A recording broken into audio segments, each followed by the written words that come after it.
The Philadelphia Eagles are currently staring down a barrel that could either launch them back into Super Bowl glory or trigger a complete roster collapse. And the clock is ticking loudly. If you think the current roster is safe, you haven't been paying attention to the ticking time bombs hidden in the depth chart. We're talking about a looming disaster at the edge rusher position, an aging offensive line that's one snap away from a retirement home, and a tight-end situation that feels like a house of cards waiting for the wind to blow. Is Howie Roseman a genius, or is he playing a dangerous game of chicken with the Eagles' future? Before we dive into this high-stakes draft breakdown, smash that subscribe button if you want the fastest NFL updates on the planet. We've seen the reports from the major insiders, and the consensus is terrifying. Philadelphia's biggest needs are edge, offensive line, and tight end. On the surface, that sounds like standard football talk, but when you peel back the layers, it reveals a team that is desperately trying to reload while its championship window is slammed shut by aging vets and expiring contracts. The front office loves to talk about building through the trenches, but right now, those trenches are looking thinner than ever.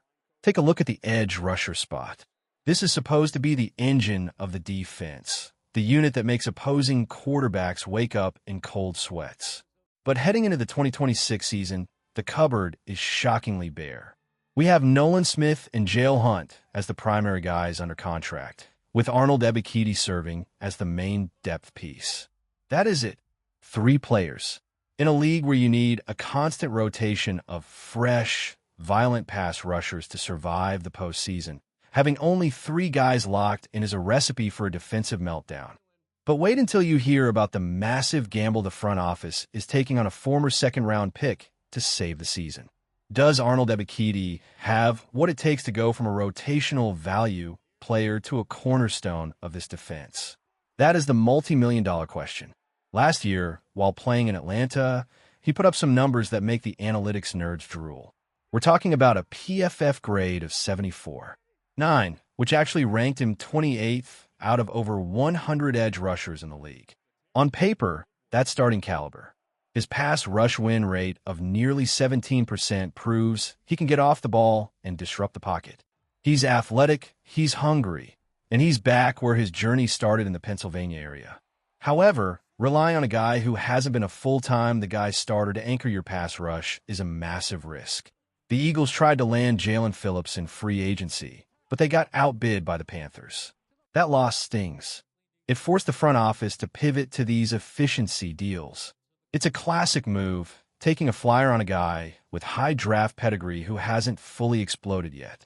But if Ebiketie doesn't take that massive leap forward, the Eagles' defense is going to be a sieve. And then there's the Jonathan Green. The buzz is real, but so is the really dictates the defense. Word on the street is Greenid wants Jalen Phillips-type money. We're talking $30 million a year. There's no way the front office pays that. If a deal happens, the numbers have to make sense. But while the team haggles over pennies, the Cleveland Browns just cleared the way for a potential Myles Garrett trade after June 1st. Imagine Garrett in an Eagles jersey. It sounds like a dream, but in this league, dreams cost draft capital and cap space that Philadelphia might not have. Comment challenge. Who is to blame if the Eagles' pass rush disappears next season? Is it the players or the front office for not spending big? Drop a name below.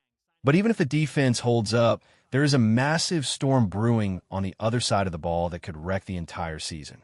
The offensive line has been the gold standard in Philly for a decade, but the foundation is cracking. Last year, injuries didn't just hamper the unit, they exposed it. We saw struggles from guys who are usually locks. When you have Lane Johnson and Landon Dickerson openly discussing retirement, you aren't just looking at a need, you're looking at an identity crisis. If these legends walk away, the Eagles lose the very soul of their offense.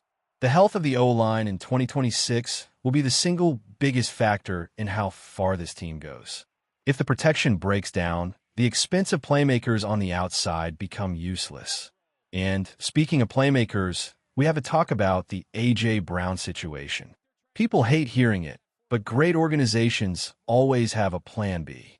If a trade goes down, wide receiver instantly becomes the #1 priority, jumping over everything else. It's about foresight. It's about planning for the post-era of your current stars. This brings us to the tight end position. Dallas Goedert is a beast, and getting him back on a team-friendly deal was a heist.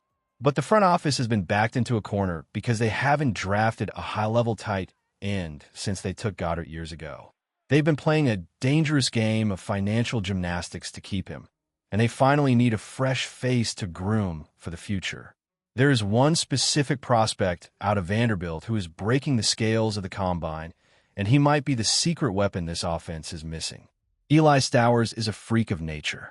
We are talking about a 45.5-inch vertical jump. This guy can literally jump out of the stadium. He's not your traditional, bulky blocking tight end, but he's a nightmare in space. He's explosive, he's fast, and he has the production to back it up. Nearly 800 yards and a handful of scores in the SEC. But can a converted style player survive the physical grind of the Eagles' run game? That's the mystery that will be solved on draft night.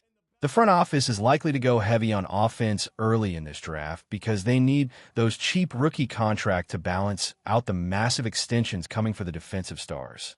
The strategy is clear. Draft and develop on offense now, so you can afford to pay the defensive superstars later.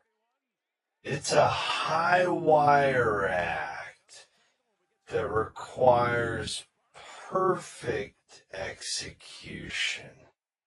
If they miss on these mid-round picks, the depth will vanish, and the Eagles will find themselves in a rebuild they weren't prepared for. Every move from here on out, every draft pick, every trade talk, every contract restructure is a piece of a much larger puzzle. The Philadelphia Eagles are at a crossroads, and the decisions made in the next few weeks will define the next 5 years of the franchise. Would you like me to analyze the specific defensive tackle depth, or look into the latest mock draft projections for those second-round edge rushers?